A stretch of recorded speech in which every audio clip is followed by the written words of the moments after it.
Hello, I'm David Patterson. I'm a scientist, not a religious scholar. At various times in my life I have been a Christian, atheist and agnostic. I currently have no religion.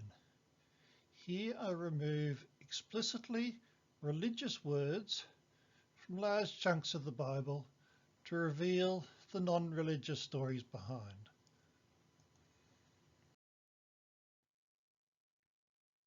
If two interpretations are possible, one mystical and one non-mystical, then I will always choose the non-mystical one.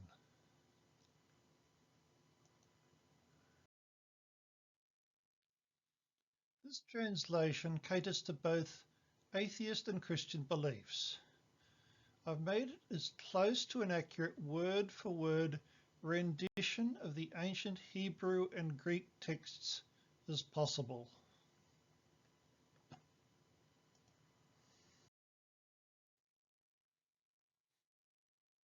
The difference between Elohim and Yahweh is most clearly seen in the story of Noah, i.e. Noah. Nature observes and punishes, but nature does not judge or advise. Laws judge and advise, but laws do not observe or punish. So Elohim acts like a judiciary and Yahweh acts like a police force. In a lot of the Bible, they're quite different. In other parts of the Bible, they're used together.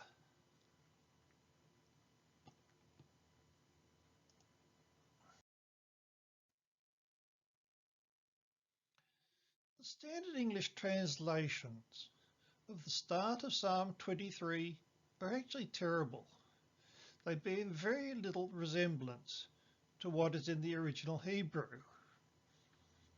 So a typical translation may be, "The Lord is my shepherd, I shall not want. He makes me lie down in green pastures." But this isn't what the Hebrew says. The next step in translating the Hebrew is to notice that the words shepherd and evil are very similar. And in this case, evil is the word that we want, not shepherd. And the words lie down actually have the opposite meaning.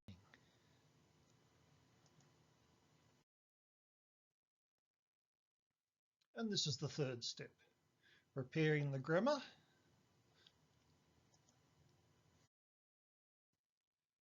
And the final step, fixing the translation of Yahweh gives. Nature does not want evil. It makes green pastures jump up, which is in fact self-evidently true.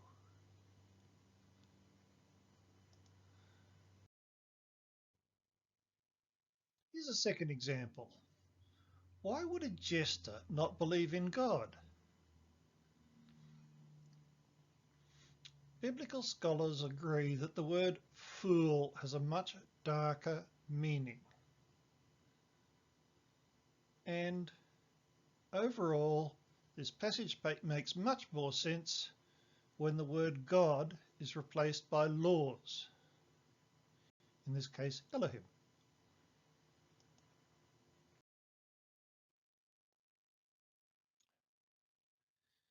There is a book that I've looked at but haven't been able to find recently. It's called The Complete Bible Discordance. That's discordance, not concordance. It lists the inconsistencies that plague the Bible. This is one example.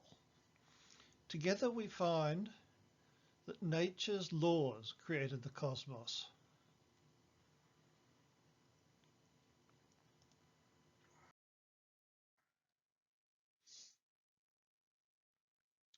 Some of these are very familiar to Christians, such as angel meaning messenger.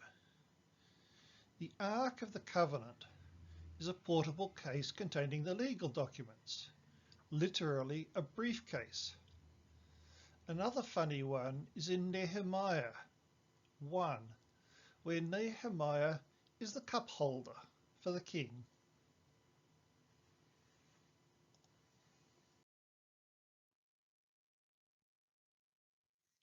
The start of Leviticus turns out to be nothing more than instructions in legalese for holding a barbecue. Much of later Leviticus is instructions for personal hygiene.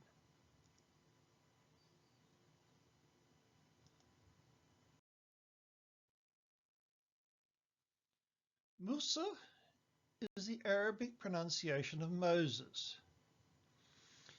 Because Palestinian Arabic is a direct descendant of Hebrew, the Arabic pronunciation is more accurate than the usual English rendition. We'll find this again later when Isa is a much more accurate pronunciation than Jesus. Musa, that is Moses, used religion to fortify his position as a dictator. It would even be fair to say that Musa invented religion, invented the Hebrew religion.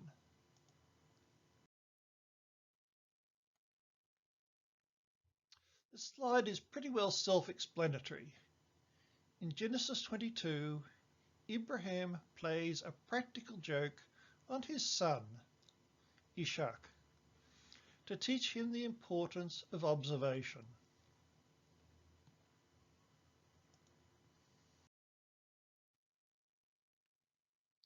Elijah, Ilyas, was a rather nasty character. He used magic, probably purchased from the Zoroastrians, to get all the Baal chefs and their assistants murdered.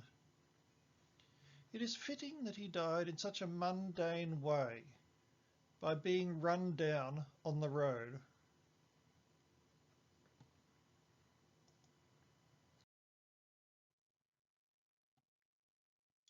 Extant English translations of the New Testament are far more reliable than those of the Old Testament, because Greek is a living language. The moral of the New Testament is, don't be like Jesus.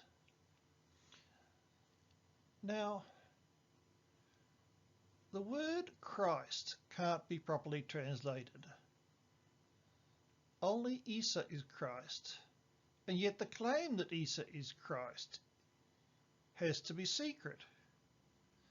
Modern biblical scholars translate Christ as Messiah, which in the Old Testament simply means benefactor.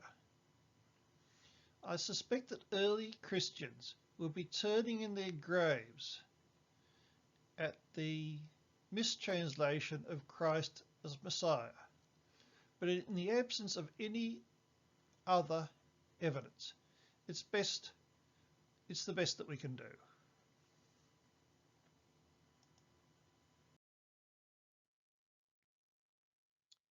Here are some changes that I've made to the New Testament, direct translations.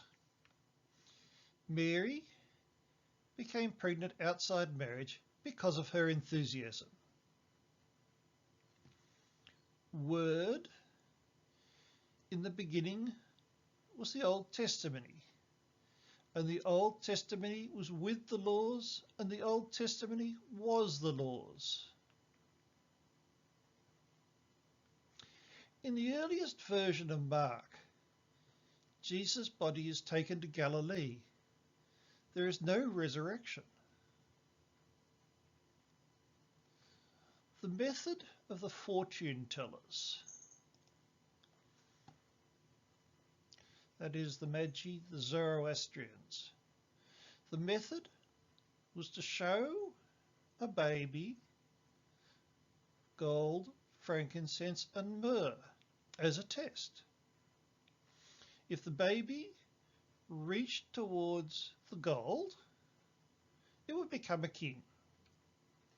If it reached towards the frankincense, it would become a priest.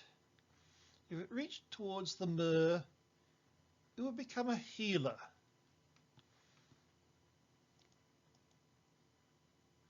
These tests were not left with the baby at all.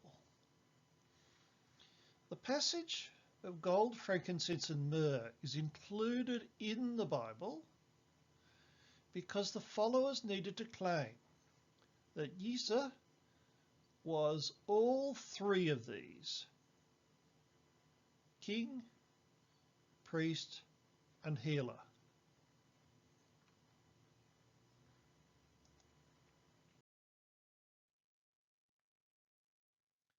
The Lord's Prayer from Matthew is difficult to translate into non-religious concepts. The word Father, pater, can be translated either as a creator, and the creator being nature, or it can be translated as revered ancestor, such as Abraham, or it can be translated as an abstract property, such as karma. If it's translated as nature, then this line simply becomes nature in the cosmos is awesome. And I think that's a good saying.